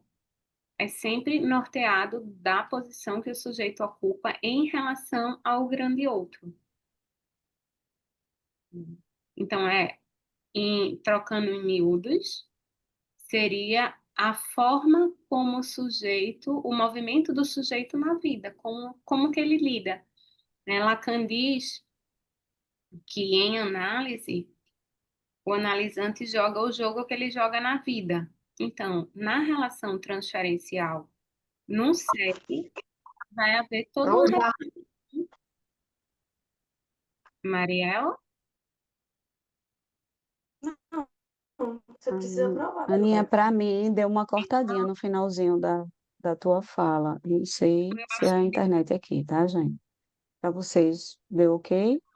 O que eu estava dizendo é que Lacan diz que o analisante joga na análise e o jogo que ele joga na vida. Ou seja, na relação transferencial, na própria análise, isso é naquele livrinho verde, Nome do Pai. Na análise, vai se haver todo o recorte como a pessoa, né, como sujeito, se posiciona. Então, é a forma de funcionamento dele diante do mundo. Isso é o diagnóstico em psicanálise, né? Isso é o diagnóstico transferencial. É estrutural, que é feito a partir da relação transferencial. O que é diferente, por exemplo, do diagnóstico que a gente tem cá. Ele precisa ter 5 de 10 critérios, ele precisa ser 5 para poder ser enquadrado com, sei lá, bipolaridade, né? E isso é diferente. E a gente consegue perceber isso no set, como, por exemplo, com criança, né? A forma como a criança vai brincando ali, ela vai jogando, né? Vai tentando corromper ali para ganhar o jogo, né? Vai trazendo elementos do imaginário e você vai lá buscando mais, né? Mas como é isso, né? E aí ela vai dando notícias, né, da forma de funcionamento dela a partir da brincadeira.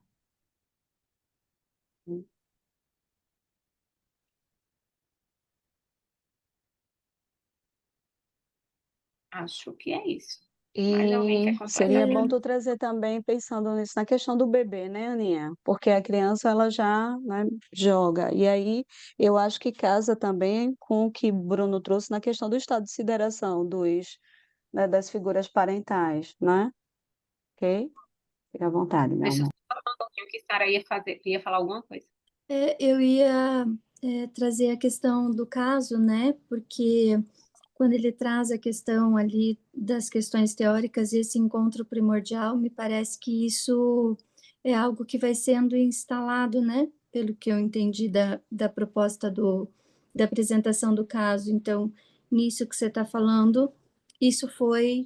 Ui, apareceu algo aqui. Isso que você foi trazendo, né? Vai aparecendo no caso, digamos que em relação a esse encontro primordial, essa inscrição, né? Acho que no caso que foi trazido. É como se no caso, pelo que a gente consegue fazer de leitura, como se no caso de Gabriel não tivesse tido esse primeiro encontro, ou talvez não é nem não tivesse tido, deixa eu corrigir o que eu disse. Talvez esse primeiro encontro não deu match, né? Não foi um encontro muito bom, né? E aí ele precisa desse tempo para continuar. Por quê? Graciela vai falar que existem 3 encontros, que é o primeiro encontro, né, que é o primordial, que é o encontro entre uma mãe e o feto, um segundo encontro, que é o encontro neonatal, que é entre a mãe e o bebê, e o terceiro encontro, que é o encontro pulsional, né, que ele acontece quando o bebê já está ali na relação, está bem na relação com o grande outro, que a priori é tomado pelo corpo da mãe, né? Termina que é a mãe que se empresta a essa função. Então, é como se Gabriel não tivesse tido um bom encontro, e aí ela voltou atrás, andou 3 casas para trás, para tentar reaver algo disso, que foi quando ela botou a sugestão do canguru, para que ele sentisse que desejavam ele vivo, que as cuidadoras que estavam ali desejavam ele vivo. Que ele existisse, vivo que eu digo assim, no sentido de existir, que ele nascesse, né? Vibravam pelo nascimento dele.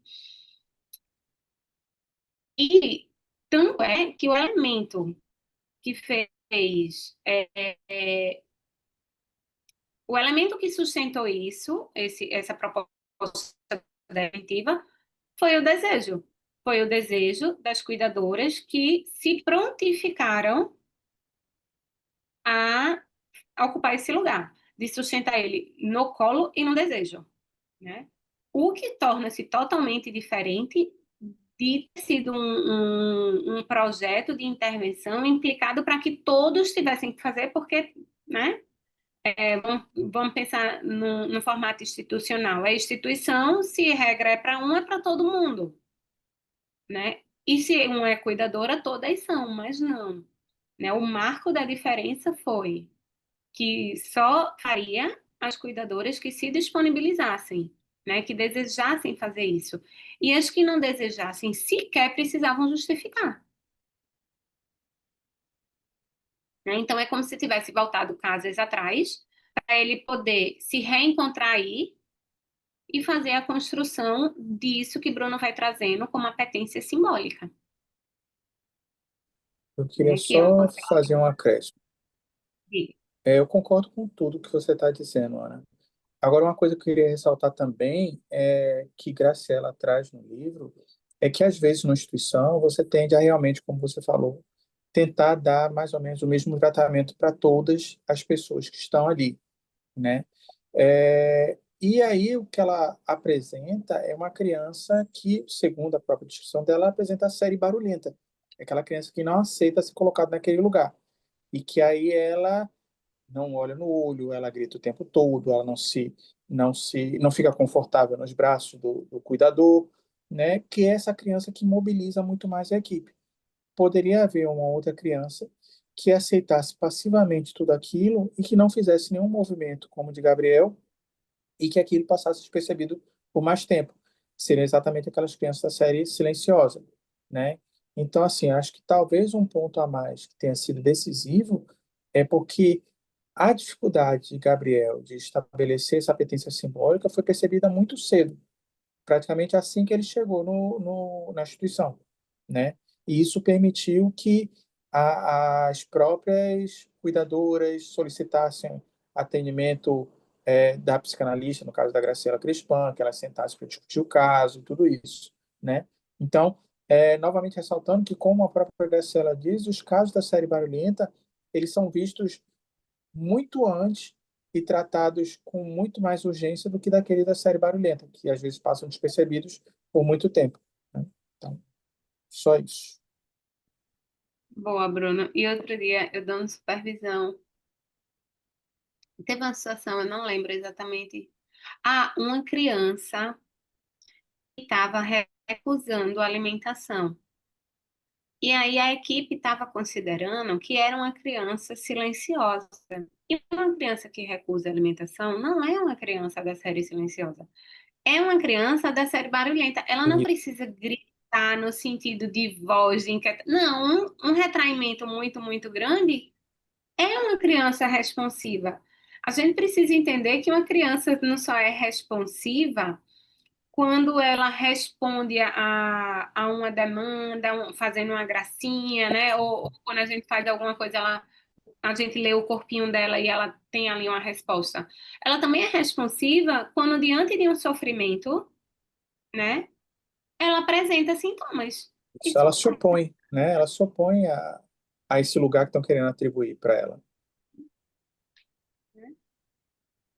E Eli falou sobre o estado de sideração. Já não lembro mais o que foi, Eli, eu não anotei isso. Diz aí, o que é que tu pediu para falar do estado de sideração, para mim? Não seria justamente nesse atendimento, né, dos bebês, na clínica com bebês.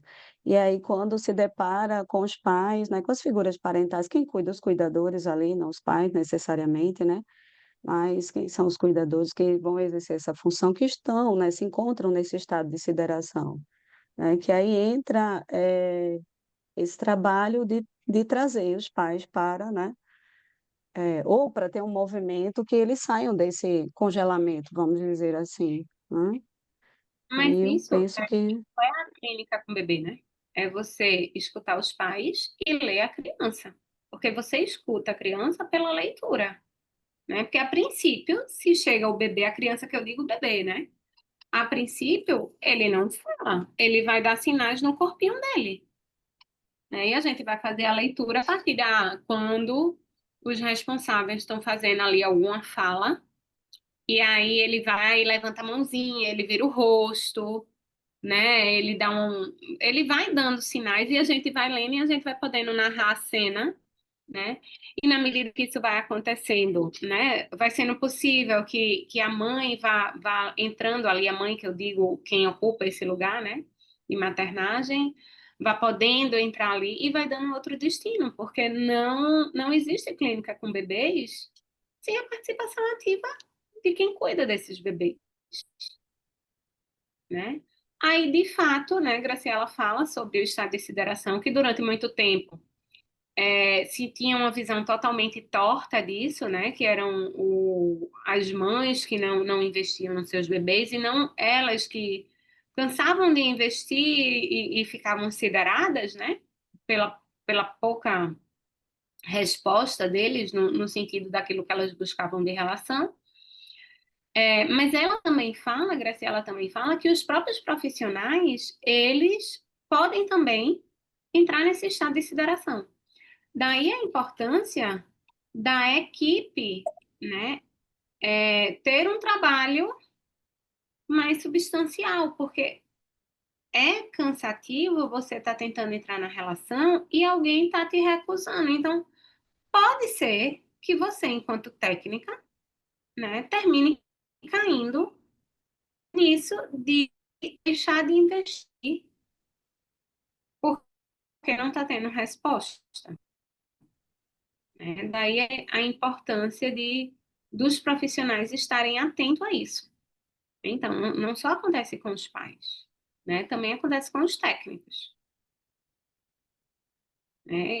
De fato, é um trabalho que precisa ser acolhido e precisa se fazer falar, né? E aí a gente vai escutando a mãe falar e vai narrando para o bebê, ele vai, né? Tem um texto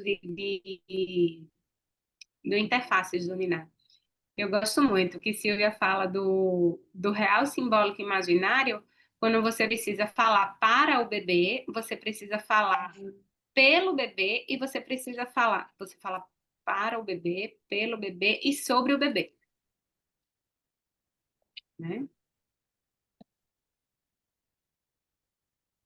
Acho que é isso. Ok, minha linda, muito obrigada. Já estamos caminhando, né, para finalizar, mas temos ainda um tempinho. Alguém quer fazer algum comentário?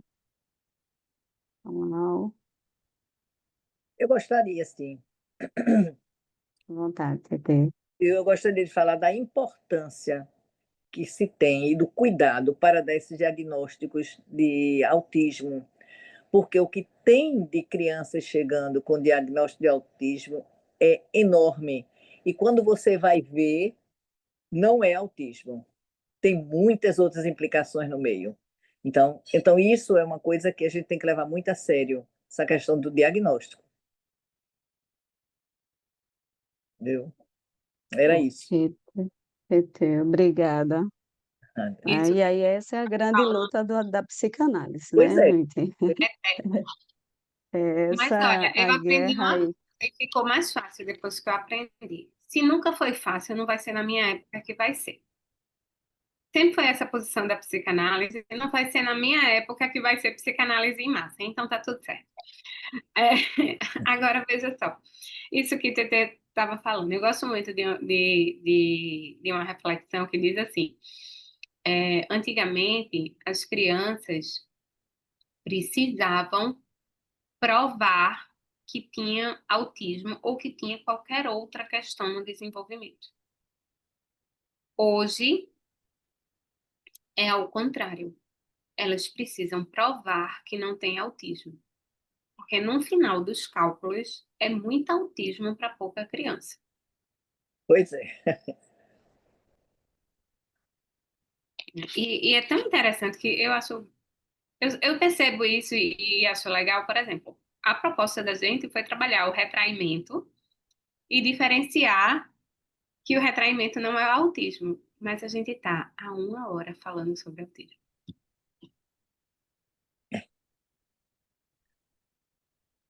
A gente não disse, então é um embaraço no laço.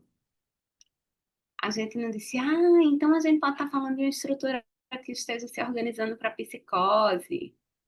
A gente não está falando, será que isso não seria uma depressão? Porque uma mãe depressiva, o bebê não consegue olhar para sua mãe. A gente está falando de autismo.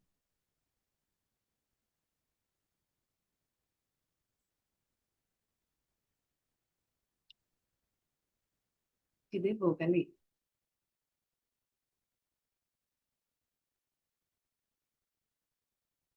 E aí, olha o silêncio novamente.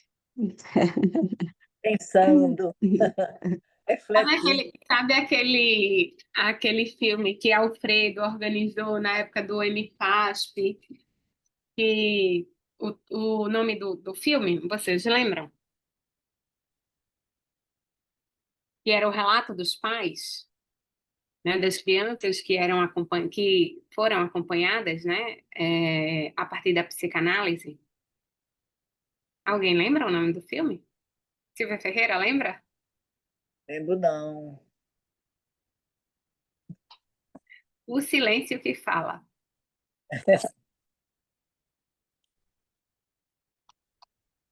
Inclusive, podem procurar no YouTube.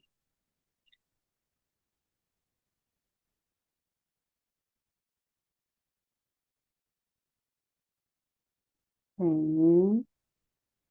E aí, mais algum comentário?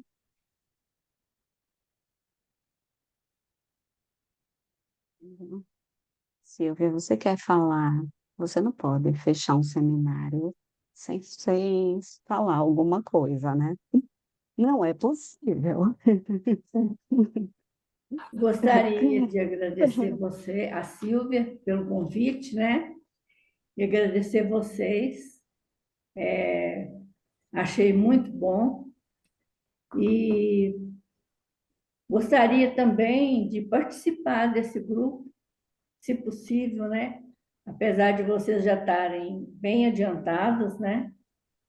E gostaria de saber como que eu faço para poder participar. Quantas vezes por mês vocês se encontram? Que dia que é? Isso tudo aí eu gostaria. Sim? Posso falar? Eu chamo Márcia, eu faço parte do grupo da Silvia, né? De outro grupo, e ela me convidou para vir hoje, né? Então, eu gostaria de saber mais a respeito desse grupo de vocês, do Ninar. Que bom, Márcia, A ficamos felizes. Márcia está conosco no grupo de estudo do bebê, viu? Só para situar você. Então, Márcia, tu sabia que eu comecei no Ninar a partir justamente desse grupo de estudos? Foi o Oi? meu primeiro pé. O meu primeiro pé foi esse grupo aí. Acho que o de todos nós que estamos aqui, né? É Li e Bruninho. Mas assim, seja muito bem-vinda. A gente pode conversar. Essa atividade em especial de agora, que são os seminários, elas têm datas programadas. Acho que ao final ele deve dizer o próximo seminário qual a data. E a gente pode mandar para você. Sim, Se você faz parte do grupo, Eli e Silvia devem ter seu contato, tá viu? certo. Essa Tá bom. atividade do seminário, elas são assim abertas e elas acontecem com datas programadas, mas temos outras atividades para além dessas e Tá, você eu pode. gostaria de saber também quantas vezes por mês, né? Quais são os dias e horários e qual o preço, né, que a gente tem que pagar por mês.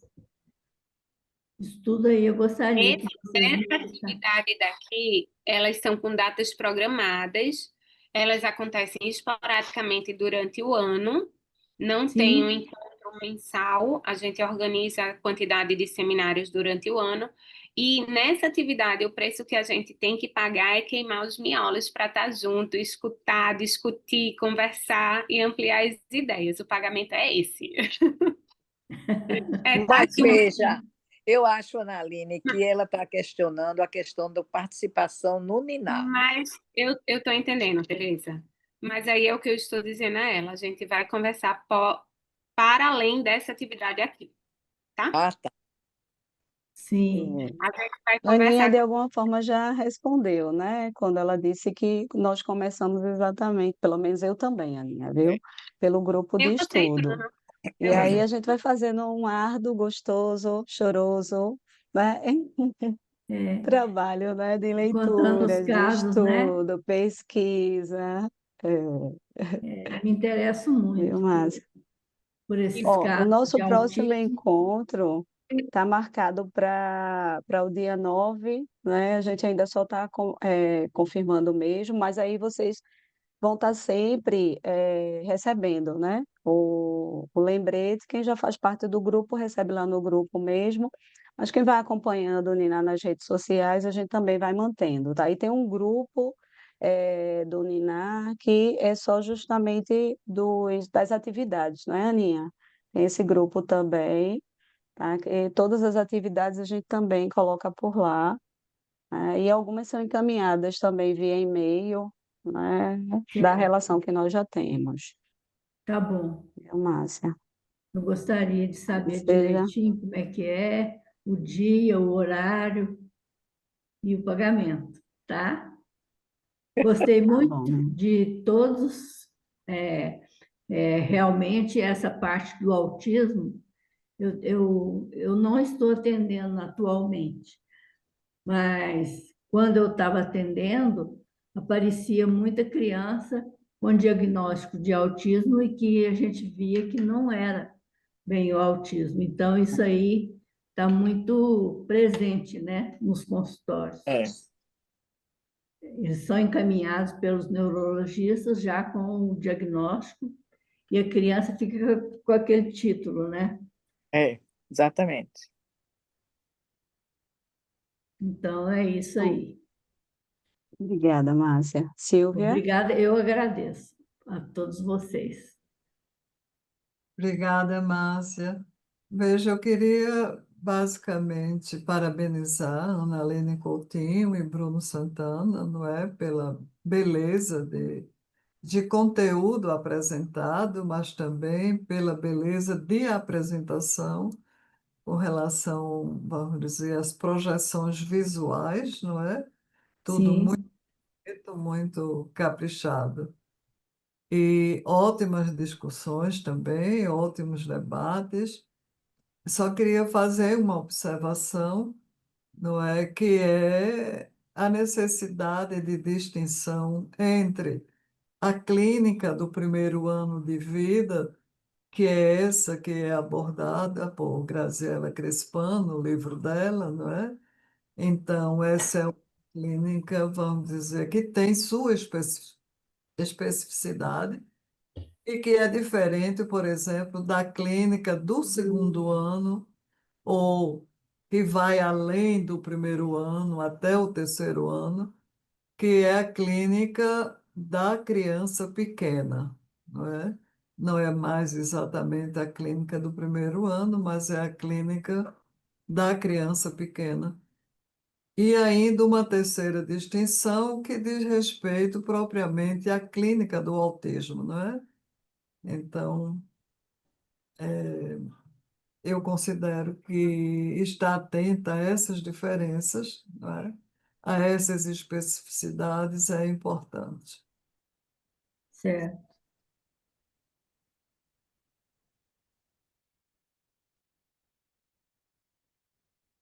E quanto a esse livro da Graciela, vocês têm para a gente adquirir? Eu gostaria de ter Tem esse ele livro. impresso, Márcia, mas também tem ele em PDF. Vocês Tem as têm? duas opções, sim. Eu Viu? gostaria de ter. Pronto. Eu A gosto gente A muito gente do livro, é sabe? isso, né? É, eu te envio, Márcia, tá? tá No bom, grupo lá. tá bom. Se alguém Obrigada, tá? mais se interessar, viu? Temos lá no no Instagram. Tá certo. Então, deixa eu te dizer. Eu acho Sim. que eu que quero te agradecer, Silvia Ferreira. Eu que quero te agradecer não só pela fala que você fez agora, que me é muito rica, porque eu sempre penso na clínica do bebê, diferente da clínica do autismo, mas ainda que a gente comece a clínica com bebês, a gente cai no discurso, nas discussões da clínica do autismo. Mas também quero te agradecer por me ensinar tudo o que eu falei hoje aqui, eu aprendi com você. Nada foi diferente disso. Obrigada. Obrigada a você, Aninha.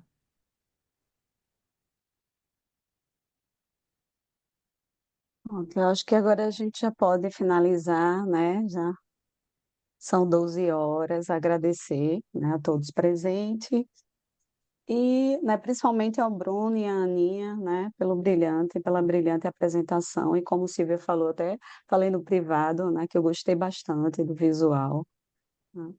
Parabéns, tá? Ué, Muito Maria obrigada. Cláudia quer falar. Maria Cláudia quer falar. Eita, Renata,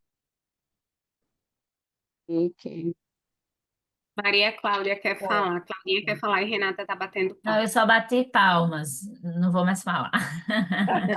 Tem que ok, abrir pode o falar, microfone. Cláudia.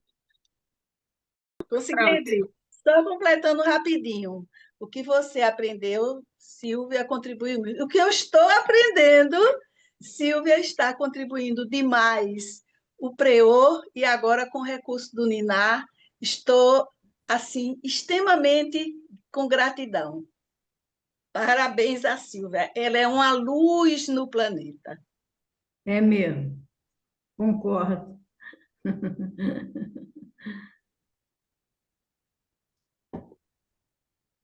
Então, um bom domingo para todos vocês, gente. Tchau, viu? Tchau, Igualmente, vou tchau. parar aqui a Silvia, tchau, gravação. obrigada. Tchau a todos. Tchau, gente. Obrigada. Bom Tchau. domingo.